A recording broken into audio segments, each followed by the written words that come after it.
আজকে আমি শোল মাছের কালিয়া রান্না করব। মাংসের স্বাদকেও হার মানায় এইভাবে রান্না করলে তোমরা একবার করে দেখো।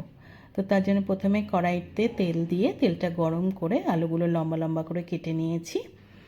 তো আলুগুলোকে দুপাশ ভালো করে একটু রং ধরা অবধি আমি ভেজে নেব। দেখো সুন্দর কালার এসে গেছে আলুগুলোতে, আমি তুলে নিলাম।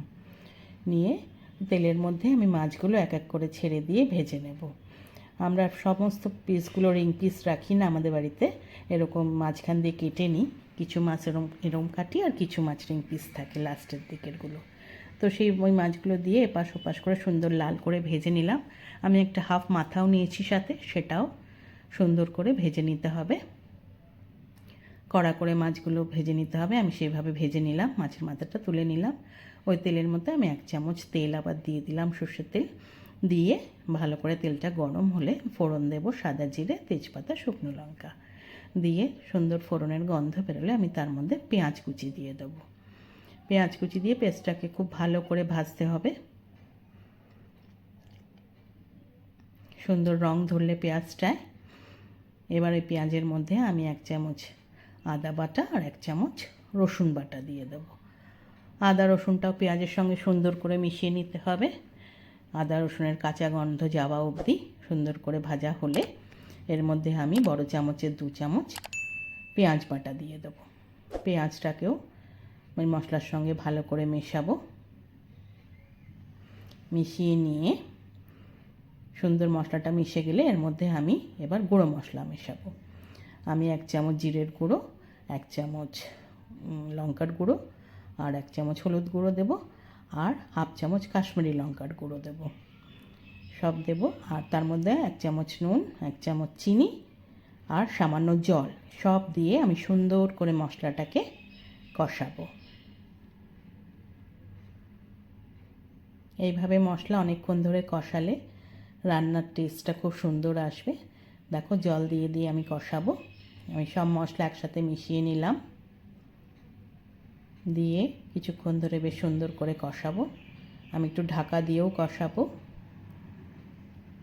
আমি ঢাকা দিয়ে দিলাম, 2 মিনিট এইভাবে কষিয়ে নেব। ঢাকা খুলে দেখো ওটা তেল ছেড়ে গেছে। এবার আমি টক দই ফেটিয়ে রেখেছিলাম বড় চামচের 2 চামচ, সেটা দিয়ে দিলাম। দিয়ে ওই বাটি ধুয়ে জলটাও আমি দিয়ে দেব।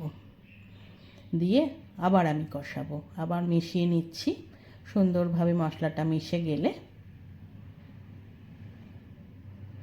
এর মধ্যে যে আলুগুলো আমি ভেজে রেখেছি সেই আলুগুলোও দেব।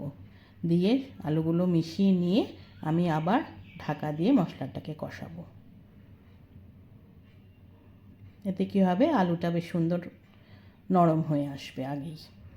তাহলে এবার আলুগুলো মিশে গেছে, এবার আমি ঢাকা দিয়ে দিলাম, দিয়ে 5 মিনিট মতো আমি কষিয়ে নিলাম গ্যাস সিম করে। খুলেছি দেখো আবার তেল বেরিয়ে গেছে, একটু নাড়িয়ে নিলাম।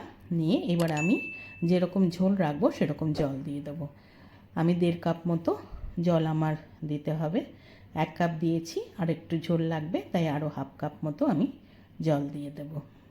দিয়ে এবার মিশিয়ে নিয়ে আমি 2-3 মিনিট আমি ঢাকা দিয়ে গ্যাসটা মিডিয়াম করে আমি রান্না করব। ঢাকা খুলে আমি 2টো কাঁচা লঙ্কা দিয়ে দিলাম, আর মাছগুলোকে দিয়ে দিচ্ছি ওপর থেকে। দিয়ে একটুখানি ঝোলের সঙ্গে মিশিয়ে নিয়ে আমি আবার ঢাকা দিয়ে 10 মিনিট মতো গ্যাসটা একদম সিম করে আমি রান্না করব। 10 মিনিট পরে আমি ঢাকা খুলছি। মোটামুটি আমার রান্না মনে হয় হয়ে গেছে। আমি দেখে নেব আলুটা সেদ্ধ হয়েছে কি না। দেখো আলু সুন্দর সেদ্ধ হয়ে গেছে, আমার রান্না একদম কমপ্লিট। এবার আমি ওপর থেকে 1 চামচ গরম মশলা ছড়িয়ে দেব, দিয়ে একটু মিশিয়ে নিলাম।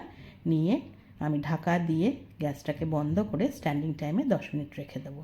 স্ট্যান্ডিং টাইমের পরে খুলেছি, দেখো আমার শোল মাছের কালিয়া একদম রেডি টু সার্ভ।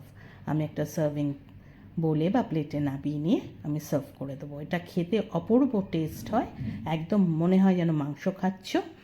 এটা একবার করে খেয়ে দেখো। আমার রান্নাটা যদি তোমাদের ভালো লেগে থাকে লাইক করো, কমেন্ট করো, শেয়ার করো। যারা এখনও সাবস্ক্রাইব করোনি আমার চ্যানেলটা সাবস্ক্রাইব করে দিও, পাশে থাকা বেল বাটনটা প্রেস করে দিও, আমার সব রান্না তোমরা পেয়ে যাবে। আজকে তাহলে চলি, আবার দেখা হবে, টাটা।